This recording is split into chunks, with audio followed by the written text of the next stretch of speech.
Sometimes little things take on big meaning. Something seemingly unimportant becomes important. Like my taxidermy frogs playing pool. Those toads mean a lot to me. I bought them on eBay one night when I was feeling worthless. This isn't something I normally do, but impulse got the better of me. That's okay. These toads have come to symbolize our ability to make meaning out of nothing. They're very important to me. Sometimes little things take on big meaning. I was in New York City recently. That's a big place. It can be intimidating, especially for someone who isn't from there. I get around okay, though. Anyway, I was in Chinatown. I ate a whole lot of soup dumplings. After the great feast, I stood outside, just looking around, enjoying the noise and that sour smell. Then something caught my eye. It was a big rat. I watched the thing on the other side of the street. He stuck his head out from behind a garbage can, then quickly drew back. He did this a few more times.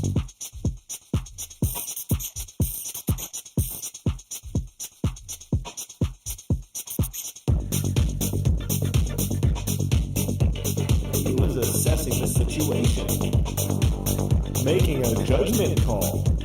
The big city must be hard for a rat, no matter its size. Then the rat poked its head out a little further than before. I could tell he was getting ready to cross the street.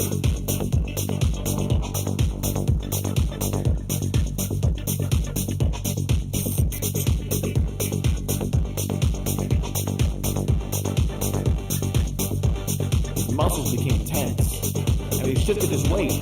I saw a cab barreling down the street. I studied the rat. He twitched. The cab got closer, and the rat sprang forward, dodged a skateboard, and leapt into the street. The cab flew by in front of me. I couldn't see the rat.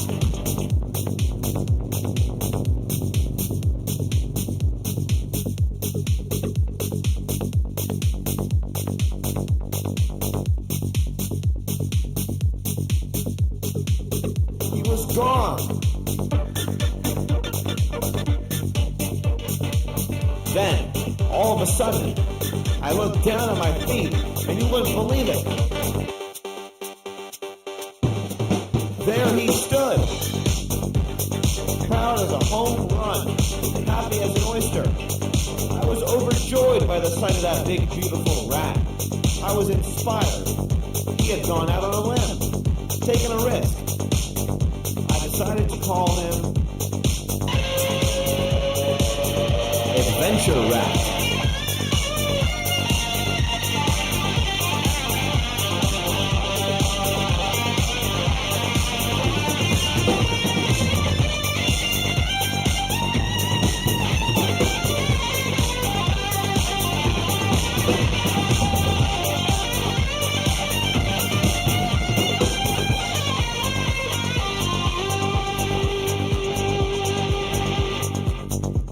Sometimes little things take on big meaning.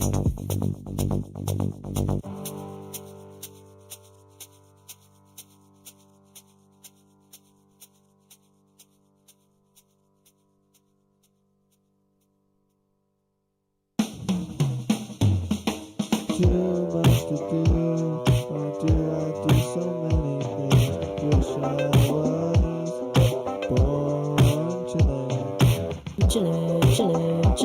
chillin'. Don't wanna be stressed anymore. Don't wanna be stressed anymore. Woke up this morning, was stressed.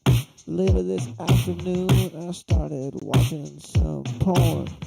Then I got sad. I wanna be the kind of person who doesn't watch porn or get stressed. Moment of silence.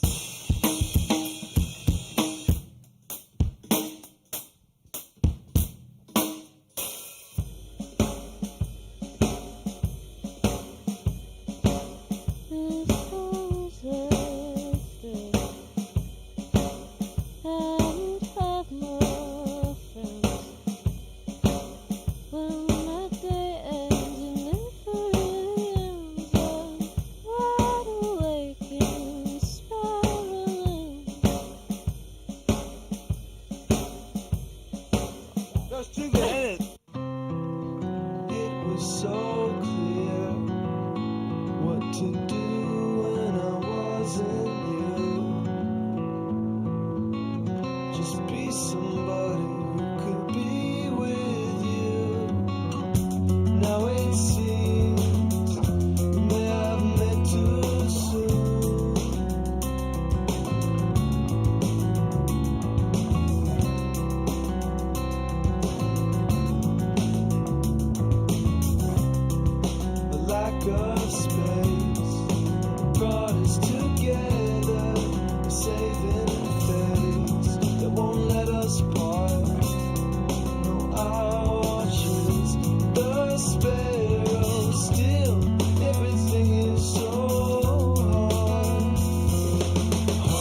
Welcome, class of 2023, and congratulations.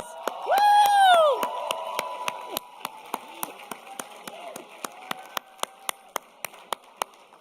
I begin by acknowledging that our college is in Bennington, the ancestral and unceded territory of the Mohican and Abenaki.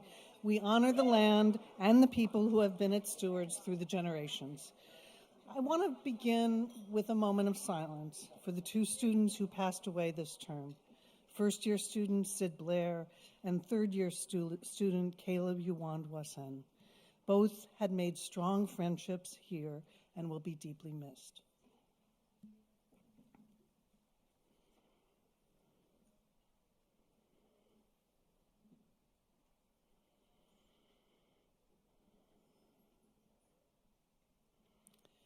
So now we hold our grief, but we turn to celebration. And it marks the beginning of the celebration of the 88th annual commencement of Bennington College. And congratulations. So I want to welcome trustees and faculty members, especially Vanessa Lyon, professor of art history, our faculty speaker, and student speaker Gianna Rodriguez. Let's give it up for the beautiful music you heard earlier. The Bennington College Balkan Ensemble, directed by Joseph Alpar, faculty in ethnomusicology. The playlist that you heard during dinner was a mix of music produced by senior student composers and songwriters. So, terrific job. And then later tonight at the dessert reception, we are excited to hear from the jazz ensemble led by music fellow Chris Rose.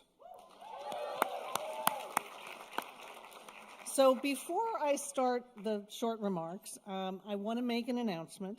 I am very pleased to announce that the Board of Trustees has selected Alicia Bade Shrestha as this year's recent graduate trustee. Stand up!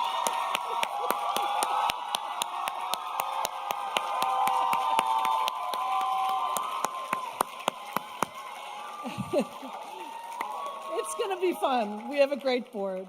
But I will say that the board told me that this was really, really difficult. It was such a fabulous slate of candidates.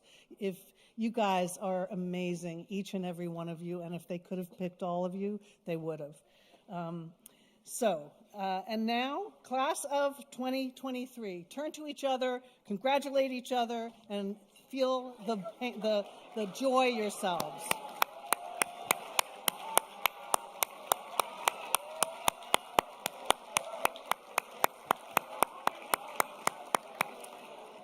So I want to welcome the families and friends who are on Zoom, who have supported these awesome students with love, with intellectual inspiration, with laughter and encouragement. So, you know, when I talk to students and when you ask students what is the best thing about Bennington, you will say it's the faculty. It's the faculty and it's the classes and it's the relationship I have with the faculty who nurture me, who cajole me, who support me, and who have shaped your life and helped you become who you want to be, and in many cases have shaped your studies and your own future. So I'd like to ask this outstanding faculty to stand. Graduates, please show them your appreciation.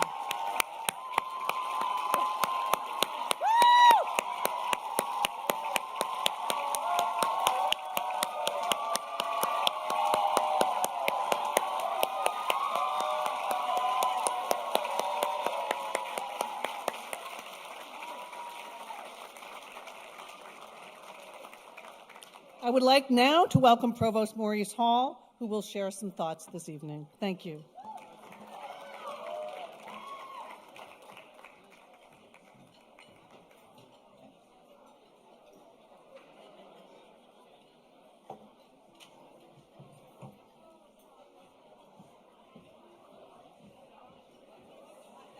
Bennington class of 2023, congratulations!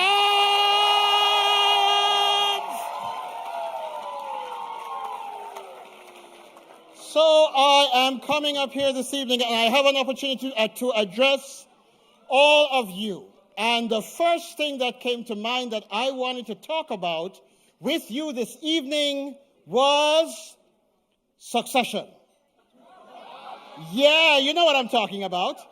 It has been my obsession for the past few weeks. For those of you who don't know, and there was a succession party apparently here last week. For those of you who don't know what I'm talking about, Succession is this amazing series that just finished on HBO. It captured our attention. It has spawned oodles of cultural criticism. But most importantly, it tells us a really interesting story about ourselves. It is about an ailing patriarch who is coming to the end of his career, and he has 3 children who are deciding who will be his successor. And so the story helps us unwrap what happens in the dynamics between them and among them. It is complicated, it is well acted, it is amazing. But here is the thing that I found most intriguing.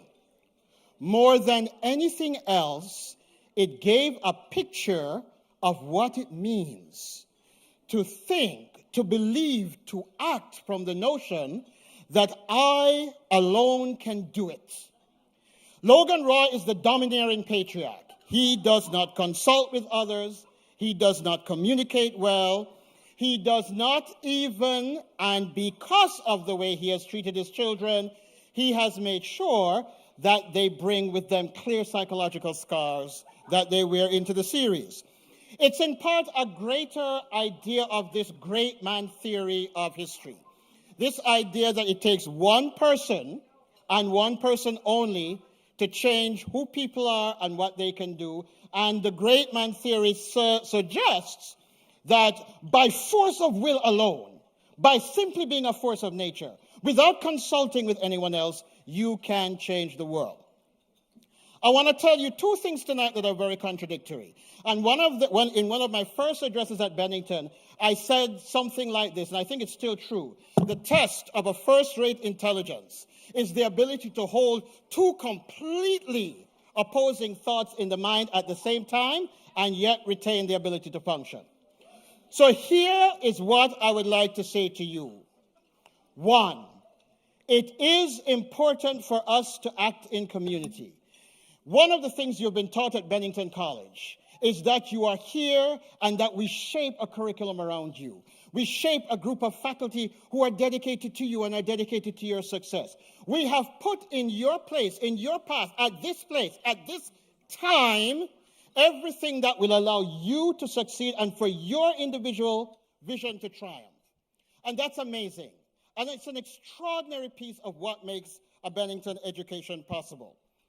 But I'd also like to suggest to you that when you leave here, your most powerful responsibility is to act with, act on, and act for community. That you will find a way to make your priority those who are dispossessed, those who need lifting up, those who have no voice. That you will find a way, you will make it your ministry to be in community with them and to lead them and to be integrated with them. That yes, it is important to be an individual, but it is also important to be an important part of a community. And that is extraordinary. And that, when I look around, I hear the dancing, I see you at your tables, that is what I see here tonight. That you've developed a voice and that you will use that voice to share it in important ways. But I also want to say something else to you. Community is important, but I want to suggest to you, graduates of 2023, there is something I want you to think about, and I want you to think about this really carefully. A colleague, a really valued member of our community, came to my office one day this week.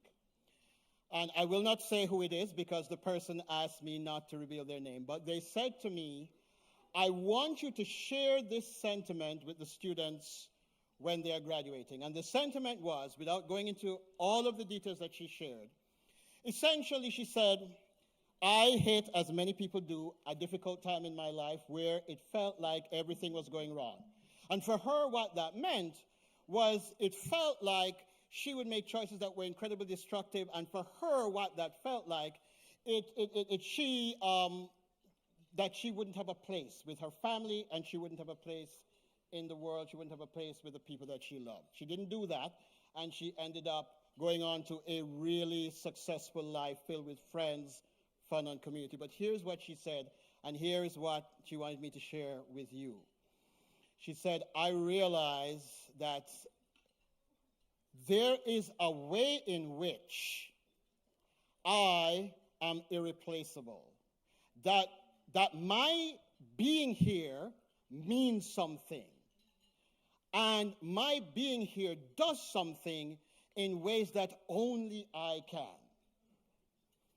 And I want to share that with you, graduates of 2023. In all of the great Abrahamic traditions, Islam, Judaism, Christianity, there's an amazing focus on the individual. In my faith tradition growing up, there is this wonderful line. It's often used out of context, but tonight I want to use it in a context that's relevant to you. And it says, you are fearfully and wonderfully made. You are fearfully and wonderfully made. I would like you to look at your colleagues at your table. I would like you to look at each other. I would like you to look at the ways in which you are outlined, and I want you to hear me when I say tonight, you are fearfully and wonderfully made. You are perfect as you are, and don't let anyone tell you otherwise. You are irreplaceable. You are, and your thoughts and your perspectives, not only do they matter to the world in important ways, but there are things that only you can do, places that only you can fit, words that only you can say, and if you were not here to make it, it would not be made. And if you did not do it, it would not be done. And if you did not focus your interest, it would lose its relevance. So class of 2023, if you remember nothing else that this little Jamaican man says to you tonight, I want you to remember this. You leave here with an amazing legacy, and that legacy will be with you throughout the rest of your life. You leave here with an extraordinary community, and many of the people who are sitting at your table with you will be friends for the rest of your life. And you will go out, you will change the world, and you will do many things. But you are also fearfully and wonderfully made. And for that reason, you are going to change the world in exciting ways. And I, for one, can't wait to see what you will do. Congratulations, class of 2023. Your time to celebrate.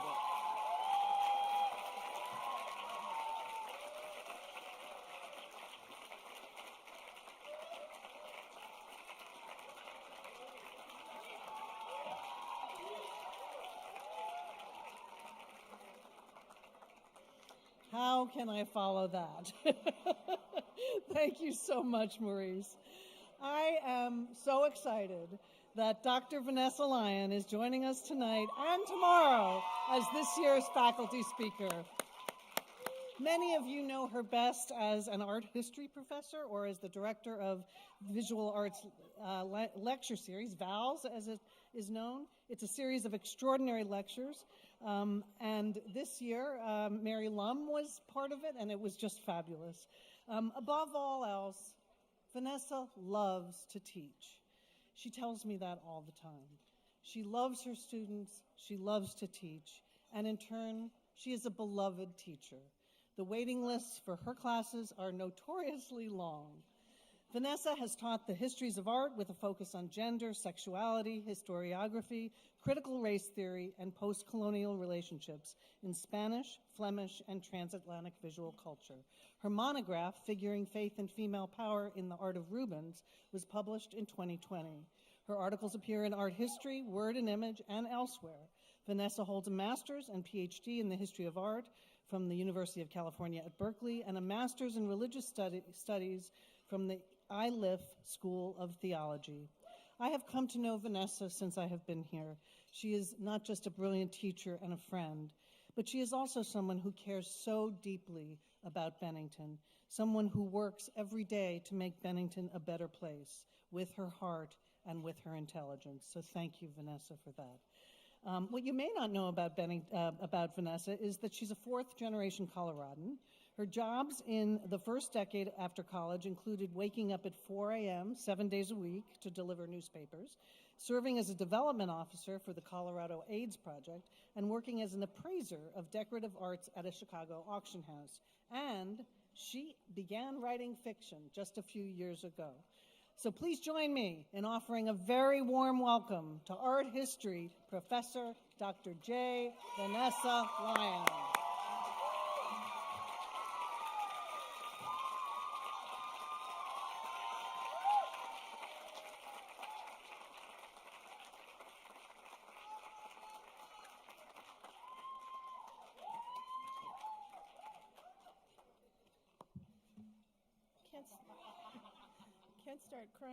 Can't start crying yet, so that's tomorrow. Thank you, Laura, so much for all those very kind words. I'm not the person who went into Maurice's office, just so you know. But yes, good evening. I'm Vanessa Lyon, and I do teach art history and visual studies here at the college, though, as Laura said, many of you may recognize me as the draconian presence behind those relentlessly redundant Val's emails. What you may not, again, know about me is that I sang a lot in high school, and I hope to become an operatic soprano. A spinto, in fact. But by my senior year, it became clear that I had everything required to be a world-class diva, except perhaps the vocal technique. In my first year of college, I studied Mozart and Bessie Smith, assuming I'd become a musicologist instead of the next Kathleen Battle. Sophomore year, when I realized all the women I was attracted to were taking art history, I changed my major.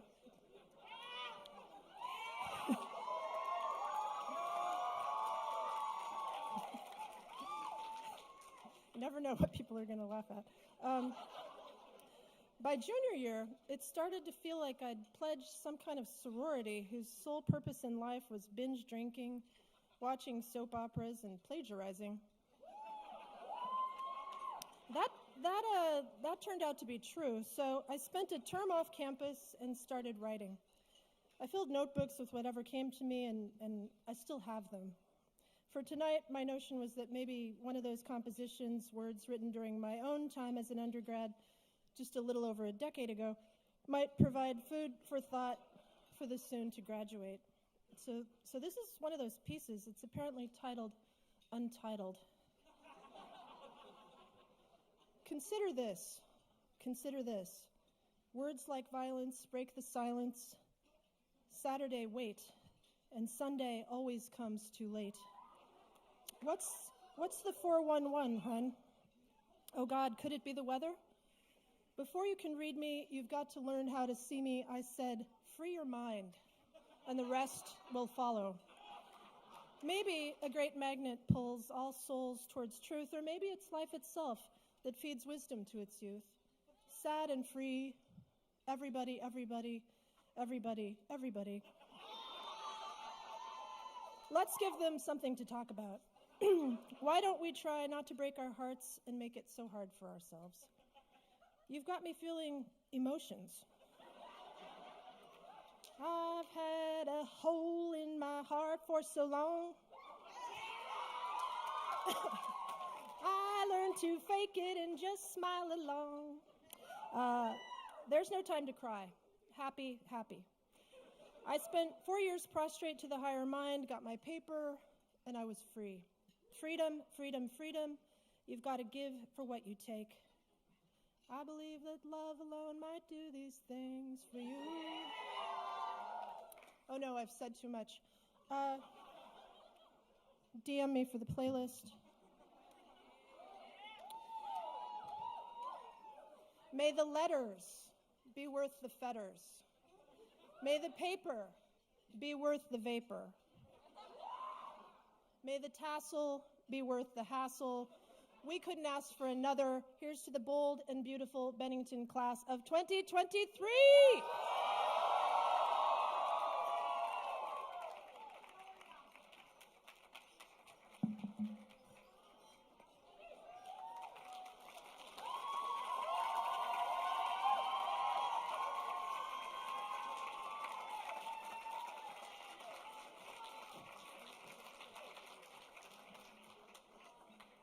So thank you very much, Vanessa, who is our toaster for tonight. And now I'm going to turn it back over to Provost Maurice Hall.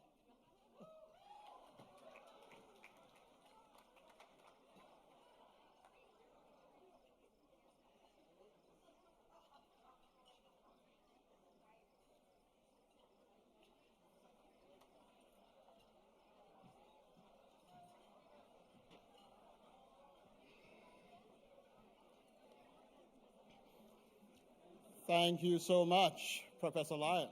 Thank you. So one of my favorite parts of commencement is the privilege of introducing our student speaker. And this year, Gianna Rodriguez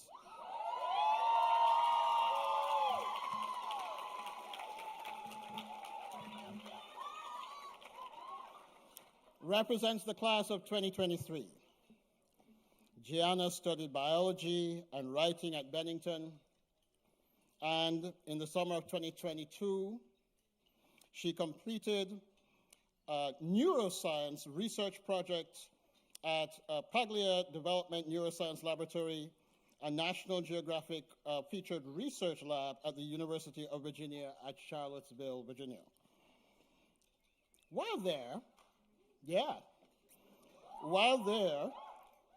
she studied the potential to use the infant's brains and infant brain scans and their eye movement measurements as a marker for clear diagnosis of autism. Her data suggests that the age to diagnose autism could be decreased by as much as 8 months. This remarkable development has the potential to speed, in many ways, the introduction of development support for children, and particularly those with autism, and support for their families, and greatly improve the circumstances.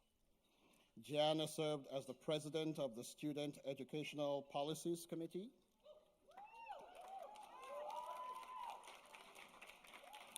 Her senior work in the sciences focuses on endocrine research and the quantification of stress, fear, hormones in mammalian blood. After graduation, Gianna plans to conduct interesting research in forensic psychiatric research at the University of Edinburgh, which is amazing.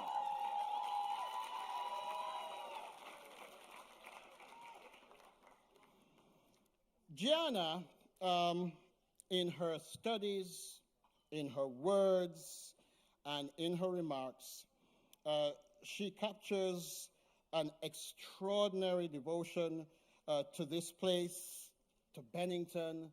She's a remarkable representative of the best of all of you. And so, please, everyone, join me in welcoming the 2023 commencement student speaker, Gianna Rodriguez.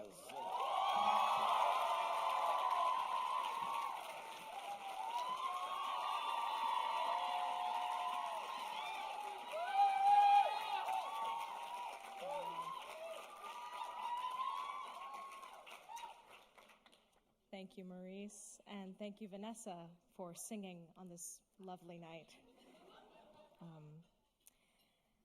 There were a lot of different ways I wanted to approach writing this speech. At first, the goal was making it funny, That way you wouldn't have to sit here for a few minutes and completely tune me out, wonder if you packed everything, or if later in the graduation photos you'll realize you were smiling weird the entire day. Then I wanted the speech to be sad and gut-wrenching. I wouldn't have minded if you all cried. I figured if I were funny and sad, I'd somehow become a time capsule, one of the people you remember when you look back on those awkward photos and wonder about. You know, I'm only able to write anything of worth in the Franklin Common Room. Every essay, every story, every script and speech and email. There's probably a lot of reasons why that is, but by the time I look up from this original pile of just bad, corny metaphors about chapters ending and life being a stage, I realized I was the one crying, and that the only real way to truly say goodbye was through a love letter. So I wrote all of you a love letter. It's still corny, but it's yours. So here we go. Dear us, the 2023 graduating class of Bennington College. When we met, I hated every single one of you. And I'm sure you knew that. Don't take it personally. I remember it the way we remember all important beginnings. We sat at these big round tables looking up at the beautiful Mariko Silver, who one by one pointed out just the caliber of classmates we were surrounded by. How there were revolutionaries, creatives, all-star scholars in our midst. And as I was sitting there, I thought it was complete garbage. I mean, after all, there's no way these people, this small group of maybe 100, were capable of anything incredible. They had box-dye hair. They smoked inside. They used wind doors. After all, if someone like me could have gotten in, that didn't bode well for Bennington's judgment of character. But thank God you all proved me wrong. Not only have I come to adore every indoor smoker, I've learned that they do indeed save the world. One of the first people I met here and judged the most harshly, Rezi Yildirim, is probably one of the kindest and most genuine people I'll ever have the pleasure of knowing. They also create some of the most iconic music on campus. Kat Stokes, who burned a hole in their bra and has tattoos from every stick and poke artist on campus, has driven strangers to the ER, taken care of them, and made sure everyone knows they feel safe and cared for and at home, like a true mother. Each and every one of us passed our cheap labels, Vaporat, Lit Student, SEPC Rep, have served this community in both public, loud displays and intimate moments that'll remain secrets, known only to Bennington herself. It's one of the ways we'll stay immortal. The first time I knew I was falling in love with you was my freshman year at around 2 a.m. My mom, who is here tonight, she'd given me this hot pink sequined alarm on my backpack in case I was in any trouble out in the real world. So I'm leaving my friend's dorm in Swan, slamming my back against the front door and listening to music on my walk down First Street, and there's this faint alarm in the background. People start opening windows. A few kids leave their houses thinking it's a fire alarm. I'm looking around, turning in circles, trying to figure out what's going on, and my friends open their window to find my backpack screaming into the open air. Once the street realized what was going on, we burst out laughing. It was funny even then. And seeing all these strangers not shouting, not cursing me out like I would have done in their position, but laughing with us, well, love means never having to say you're sorry. As we probably have heard before, love is patient, love is kind, love comes where you least expect it, and it's unpredictable, and I think that's especially true here. I don't think anyone, not even we, can predict what 4 years of Bennington will do to a person. And all of me in this moment wishes I could predict what happens after. I want to know the next time we'll all be together like this. If we'll ever be together like this. I want to know the next time I'll step foot in my common room or put on my best outfit just to go to dining hall. I want to know if I'll ever get to live just down the hall from my best friend Guys, you made me cry. What the hell? Okay, I have to do the speech now. And thinking about it, it doesn't immediately feel like this love story is ready to end, does it? But if there's anything I've learned by loving you, it's that you don't back down from a challenge. You face things head on and make the world bend to your will, whether that's ripping the screen off windows or refusing to let the party end. You're unapologetic and bold and brave. And you know, I wasn't always one of those people that thought we could really have multiple loves in the course of our lives. I thought that it was more romantic to hope and dream for the one. But the friends I've made here, the professors I've looked up to, the staff that have taken me in like I was one of their own children, all of you are the great loves of my life. That kind of love. You guys. That kind of love doesn't leave you, and it certainly doesn't happen again. You guys, am I gonna look awkward in these graduation photos? Okay. I don't want to think of this as a breakup. Or really a goodbye. But I believe that unlike other classes, we've had a love so great it's legendary. I want to think that years from now, when some group of kids hang out a window smoking, and some uptight freshman girl watches, clutching her pearls, she'll feel some pull of ghosts from our year, urging her to let herself fall. That should we ever return, we'll see ourselves haunting the lawn like we did before. I never know how to end these kind of things. Should I apologize for not making my love to you known sooner? Should I wish you a brief good luck and spare the embarrassment? I won't kid myself and pretend you won't make the world fall in love with you just as I have. I guess I'll say this is the end of a chapter. All the world's a stage. Never forget how much we've loved each other, because this place, this small world of ours, will not soon forget what we've shared. Love always, your Gianna. I love you guys.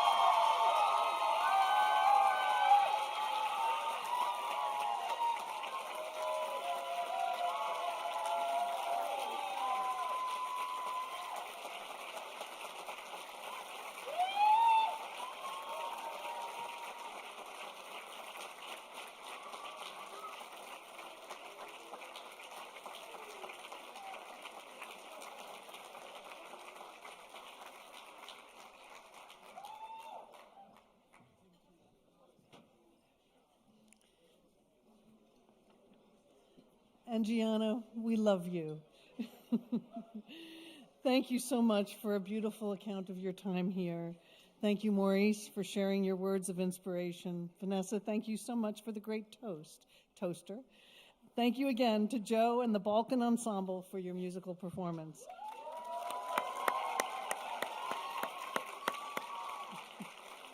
Tomorrow, you graduate. And it's, of course, as Gianna said, it's not an ending, but truly, as its name implies, it's a commencement, a new beginning. We celebrate as you finish one plan and you begin another. I hope you will enjoy Bennington's commencement weekend traditions and all of the magical opportunities to celebrate with one another. Everyone is welcome to mingle with the graduates and the families at the dessert reception, at the Student Center, and I hope you will also take time to stroll through the night garden. We thought it was going to be raining or thunderstorming at this time, but it looks beautiful. So go out and enjoy the night garden. And I can't wait to see you all tomorrow for the conferring of degrees. This is it, graduates. You've done it.